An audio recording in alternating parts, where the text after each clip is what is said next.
달아 없어진 마음에게 우리는 숨가쁘게 돌아가는 세상의 톱니바퀴 위에서 살고 있습니다. 뒤처지면 안 된다는 불안감, 더 나은 무언가가 되어야 한다는 강박감에 쫓겨 멈추는 법을 잊어버린 채 끊임없이 자신을 채찍질합니다. 그렇게 매일 밤 녹초가 되어 잠자리에 들 때 당신의 마음은 어떤 모습입니까? 혹시 모든 에너지가 소진되어 검게 타버린 심지처럼 희미한 연기만 피어오르고 있지는 않으신가요? 이것만 끝나면, 저 고비만 넘기면 괜찮아질 것이라고 스스로를 다독여 보지만 하나의 산을 넘으면 더 높은 산이 나타나고 하나의 파도를 피하면 더 거센 파도가 밀려오는 것이 삶이라는 것을 우리는 이미 알고 있습니다.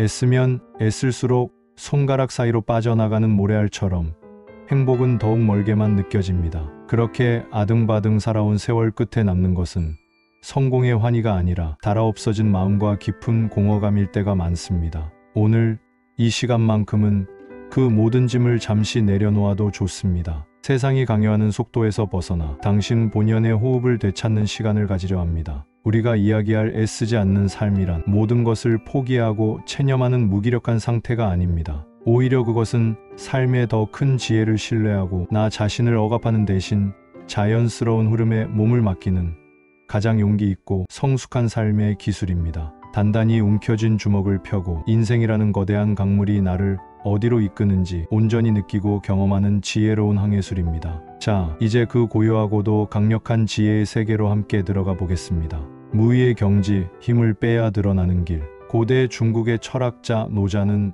우주 만물의 근원적인 원리를 도라고 불렀습니다. 그리고 그 도를 따르는 가장 이상적인 삶의 태도를 무의자연, 즉 아무것도 억지로 하지 않는 자연스러움이라고 했습니다. 그는 말합니다. 가장 높은 선은 물과 같다. 물은 만물을 이롭게 하지만 다투지 않고 모든 이가 싫어하는 낮은 곳으로 흐른다. 그러므로 도에 가깝다. 상선약수, 수설리 만물이 부쟁, 처중인지소, 고기여도 물은 자신의 형태를 고집하지 않습니다. 네모난 그릇에서는 네모가, 둥근 그릇에서는 원이 됩니다. 길을 막는 거대한 바위를 만나면 부수려 들거나 싸우지 않고 그저 부드럽게 감싸고 돌아서 흘러갑니다. 이처럼 애쓰지 않음이란 나의 작은 자아와 계획을 내려놓고 삶의 자연스러운 이치에 순응하는 것입니다. 노자의 사상을 이어받은 장자는 이 무의의 경지를 더욱 생생한 이야기로 풀어냅니다. 바로 포정의요, 소를 잡는 백정 포정의 이야기입니다. 포정이 문예군을 위해 소를 잡는데 그의 손놀림과 칼놀림은 마치 아름다운 음악에 맞춰 춤을 추는 듯 했습니다. 칼이 뼈와 살 사이를 지날 때마다 막힘이 없이 스르륵 소리를 냈습니다. 감탄한 문예군이 그 비결을 묻자 포정은 이렇게 대답합니다. 제가 처음 소를 잡을 때는 눈에 보이는 것이 온통 소뿐이었습니다. 하지만 3년이 지나자 소의 모습은 보이지 않고 소의 뼈와 살, 힘줄의 결만이 보이기 시작했습니다. 이제 저는 정신으로 소를 대할 뿐 눈으로 보지 않습니다. 소의 자연스러운 결을 따라 칼을 움직일 뿐 억지로 힘줄이나 뼈를 끊으려 하지 않습니다. 그러니 19년 동안 쓴 이 칼이 방금 숫돌에 간 것처럼 날카로운 것입니다. 포정의 칼은 애쓰지 않음의 경지를 보여줍니다. 그는 억지로 소와 싸우지 않습니다. 대신 소의 타고난 구조와 흐름을 완벽하게 이해하고 그 결에 자신을 맡깁니다. 힘을 빼고 자연의 이치를 따랐기에 그의 일은 고된 노동이 아니라 예술이 되었고 그의 칼은 닳지 않았습니다. 우리의 삶도 이와 같습니다. 인생의 문제들을 억지로 끊어내고 부수려 할 때 우리의 마음이라는 칼은 무뎌지고 상처 입습니다. 하지만 문제의 결을 이해하고 삶의 자연스러운 흐름을 따라 움직일 때 우리는 힘들이지 않고도 많은 일을 해낼 수 있습니다. 당신이 지금 어떤 문제 앞에서 힘겨워하고 있다면 잠시 멈춰 포정의 마음으로 그 문제를 바라보십시오. 억지로 싸우려 하지 말고 그 문제의 본질적인 결이 어디인지, 힘을 빼고 자연스럽게 흘러갈 수 있는 길이 어디인지를 조용히 관찰해 보십시오. 길은 당신의 힘이 아니라 당신의 지혜가 발견하는 것입니다. 유연함의 힘, 부러지는 것과 휘어지는 것의 차이, 굳건하고 강한 것이 언제나 옳은 것은 아닙니다. 때로는 부드러움과 유연함이 우리를 더 멀리, 더 안전하게 이끌어줍니다. 이솝 우화 속 떡갈나무와 갈대의 이야기는 이 진리를 명확하게 보여줍니다. 폭풍우가 몰아치는 날 자신의 강인함을 믿었던 거대한 떡갈나무는 세찬 바람에 정면으로 맞서 싸웠습니다. 한 치도 굽히지 않으려는 그 꼿꼿함은 비장해 보였지만 결국 자신의 힘을 과신한 오만이었습니다. 바람의 거대한 힘 앞에 떡갈나무는 뿌리째 뽑히는 비참한 최후를 맞았습니다. 반면 연약해 보였던 갈대는 바람이 부는 대로 기꺼이 몸을 눕혔습니다. 저항하는 대신 바람과 함께 춤을 추었고 그 거대한 에너지를 자신의 위로 무사히 흘려보냈습니다. 폭풍이 끝난 후 폐허가 된 숲에서 유일하게 온전한 모습으로 다시 일어선 것은 바로 갈대였습니다. 우리는 살면서 떡갈나무가 되어야 한다고 교육받습니다. 확고한 신념, 변치 않는 계획, 강철 같은 의지를 가지라고 말입니다. 하지만 인생은 예측 불가능한 폭풍으로 가득합니다. 너무나 단단하게 굳어있는 사람은 예상치 못한 실패, 갑작스러운 변화, 타인의 비판이라는 바람 앞에서 쉽게 부러지고 맙니다. 자신의 계획이 틀어지는 것을 견디지 못하고 자신의 신념과 다른 의견을 받아들이지 못하며 상처받지 않기 위해 쌓아 올린 마음의 벽에 스스로 갇히게 됩니다. 진화의 아버지는 찰스 다윈은 말했습니다. 결국 살아남는 종은 가장 강한 종도, 가장 지능이 높은 종도 아니다. 변화에 가장 잘 적응하는 종이다. 진정한 생존력과 강함은 굳건함이 아니라 적응력과 유연함에서 나옵니다. 로마의 황제이자 스토아 철학자였던 마르쿠스 아우렐리우스는 그의 명상록에서 이렇게 적었습니다. 일어나는 일은 모두 일어나야 할 올바른 일이다. 자세히 관찰하면 그것을 알게 될 것이다. 이는 맹목적인 수능이 아니라 내 힘으로 바꿀 수 없는 현실의 폭풍우를 인정하고 그 안에서 내가 할 수 있는 최선을 찾는 갈대의 지혜입니다. 당신의 삶에 예기치 않은 변화가 찾아왔습니까? 직장을 잃었거나 관계가 끝났거나 건강에 문제가 생겼습니까? 떡갈나무처럼 분노하고 저항하며 에너지를 소모하지 마십시오. 갈대처럼 잠시 허리를 굽히고 상황을 받아들이십시오. 모든 변화는 끝이 아니라 새로운 시작을 위한 변곡점일 수 있습니다. 유연한 마음만이 그 변화의 흐름을 타고 새로운 기회의 땅으로 흘러갈 수 있습니다. 과정에 머무는 즐거움, 도착이라는 신기루. 현대인의 가장 큰 병은 도착병입니다. 우리는 항상 어딘가에 도착해야만 행복해질 것이라고 믿습니다. 좋은 대학에 합격하면, 원하는 회사에 취업하면, 내 집을 장만하면, 은퇴를 하면 우리의 행복은 언제나 저 너머의 미래에 저당 잡혀 있습니다. 심리학에서는 이를 도착의 오류라고 부릅니다. 목표를 달성하면 영원한 행복이 찾아올 것이라는 착각이지만 막상 그곳에 도착하면 기쁨은 잠시일 뿐 곧 새로운 목표와 불안이 우리를 기다립니다. 우리는 사다리의 꼭대기만 바라보며 오르느라 사다리를 오르는 동안 창밖으로 펼쳐지는 아름다운 노을과 발밑에서 피어나는 작은 들꽃을 보지 못합니다. 삶은 목적지가 아니라 그 자체로 하나의 여정입니다. 목적지에 도착해야만 의미 있는 것이 아니라 한 걸음 한 걸음을 내딛는 과정 전체가 바로 삶의 본질입니다. 베트남의 승려이자 평화운동가인 틱나탄 스님은 마음 챙김의 지혜를 이렇게 설명했습니다. 설거지를 할 때는 오직 설거지만을 하라. 깨끗한 그릇을 얻기 위해서가 아니라 설거지를 하는 그 순간을 온전히 즐기기 위해 설거지를 하라. 우리의 모든 행위가 무언가를 얻기 위한 수단이 될 때 삶은 고역이 됩니다. 밥을 먹는 것은 단순히 허기를 채우기 위해서가 아니라 쌀 한 톨의 생명력을 느끼는 시간이 될 수 있고, 걷는 것은 목적지에 도착하기 위해서가 아니라 땅을 딛는 발바닥의 감각과 스쳐 지나가는 바람을 느끼는 명상의 시간이 될 수 있습니다. 애플의 창업자 스티브 잡스가 남긴 유명한 연설의 한 구절을 다시 떠올려 봅니다. 미래를 내다보며 점들을 연결할 수는 없습니다. 과거를 돌아볼 때만 그것들을 연결할 수 있습니다. 그러므로 여러분은 현재의 점들이 어떻게든 미래에 연결될 것이라고 믿어야 합니다. 애써서 완벽한 미래의 설계도를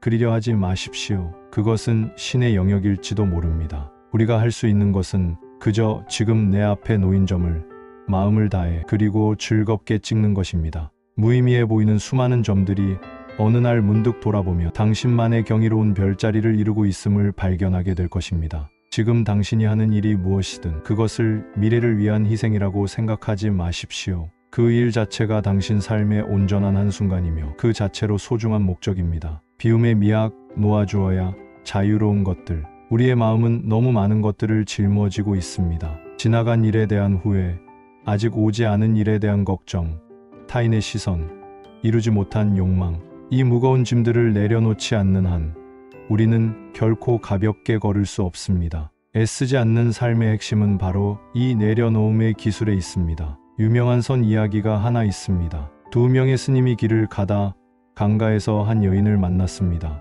여인은 불어난 강물 때문에 강을 건너지 못하고 있었습니다. 한 스님이 말없이 여인을 번쩍 들어 업고 강을 건네주었습니다. 강을 건넌 후 두 스님은 다시 묵묵히 길을 걸었습니다. 한참을 가던 다른 스님이 참지 못하고 불평을 터뜨렸습니다. 수행하는 몸으로 어찌 여인의 몸에 손을 댈 수 있단 말이오. 그러자 여인을 업어주었던 스님이 빙그레 웃으며 말했습니다. 나는 그 여인을 강가에 내려놓고 온 지 한참 되었는데 자네는 아직도 그 여인을 업고 있구려. 우리는 얼마나 많은 마음속 여인을 업고 살아가고 있습니까? 이미 끝난 관계에 대한 미련, 나에게 상처 준 사람에 대한 원망, 과거의 실수에 대한 자책감, 육체의 짐은 내려놓으면 그만이지만 마음의 짐은 내려놓으라는 의식적인 결단 없이는 평생 우리를 따라다닙니다. 과거를 내려놓는다는 것은 용서입니다. 타인뿐만 아니라 완벽하지 못했던 나 자신을 용서하는 것입니다. 미래를 내려놓는다는 것은 신뢰입니다. 어떤 일이 닥치든 나는 그것을 감당할 수 있으리라는 나 자신에 대한 신뢰와 삶이 나를 최선의 길로 이끌 것이라는 우주에 대한 신뢰입니다.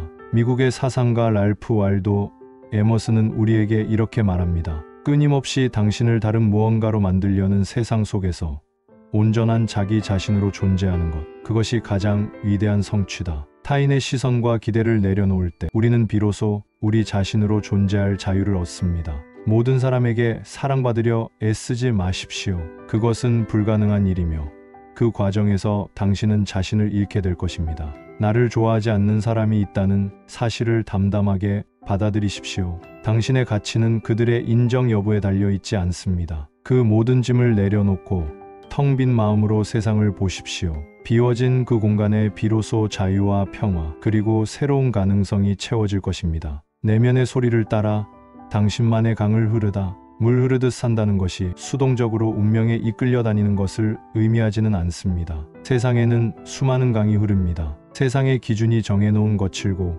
소란스러운 강, 부모님이 기대하는 안정적이지만 답답한 강. 하지만 그 모든 강들 사이에 오직 당신만이 흐를 수 있는 고요한 강이 있습니다. 애쓰지 않는 삶이란 바로 그 나만의 강을 찾아 그 자연스러운 흐름에 기꺼이 몸을 싣는 것입니다. 신화학자 조셉 캠벨은 이를 당신의 희열을 따르라는 말로 표현했습니다. 당신의 희열을 따르십시오. 그러면 당신이 생각지도 못했던 곳에서 우주가 당신을 위해 벽만 있던 곳에 문을 열어줄 것입니다. 희열이란 당신의 영혼을 노래하게 하는 것입니다. 시간 가는 줄 모르고 몰입하게 만드는 것, 결과에 상관없 그 과정 자체가 충만함으로 가득한 것입니다. 누군가에게는 코드를 짜는 것이고 누군가에게는 흙을 만지는 것이며 또 다른 누군가에게는 다른 일을 돕는 것일 수 있습니다. 그 일을 할 때 우리는 노력한다고 느끼지 않습니다. 오히려 에너지가 충전되고 살아있음의 기쁨을 느낍니다. 하지만 어떻게 그 내면의 목소리를 들을 수 있을까요? 세상의 소음이 너무나 크기 때문입니다. 첫째, 고독의 시간을 가지십시오.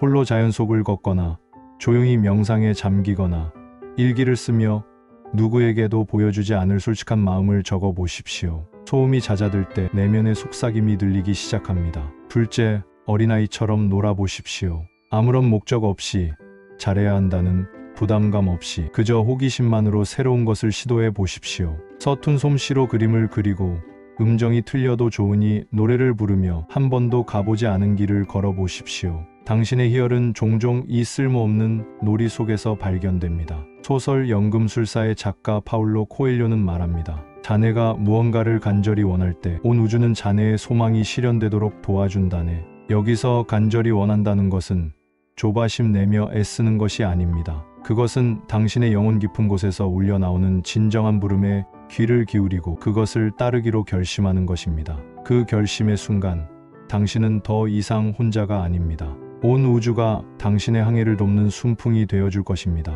다른 사람의 속도에 맞춰 억지로 노젓기를 멈추고 당신의 돛을 올려 내면의 바람을 타십시오. 바다에 이르는 길, 삶에 너무 애쓰지 마십시오. 당신이 온 힘을 다해 버틸수록 세상은 더 강한 힘으로 당신을 밀어낼 것입니다. 힘을 빼십시오. 그리고 거대한 생명의 흐름을 신뢰하십시오. 물처럼 유연한 마음으로 당신의 길을 가로막는 장애물과 싸우는 대신 그것을 감싸고 돌아가는 지혜를 배우십시오. 갈대처럼 부드러운 자세로 인생의 시련 앞에서 기꺼이 허리를 굽혀 그 힘이 당신을 스쳐 지나가게 하십시오. 결과라는 신기루를 좇는 것을 멈추고 지금 이 순간의 과정 속에서 충만한 기쁨을 발견하십시오. 과거에 대한 후회와 미래에 대한 불안, 타인의 시선이라는 무거운 짐을 강물에 흘려보내고 텅 빈 자유로움으로 걸어가십시오. 그리고 마침내 당신의 영혼을 노래하게 하는 내면의 강을 찾아 그 고요하고도 힘찬 흐름에 온전히 당신을 맡기십시오.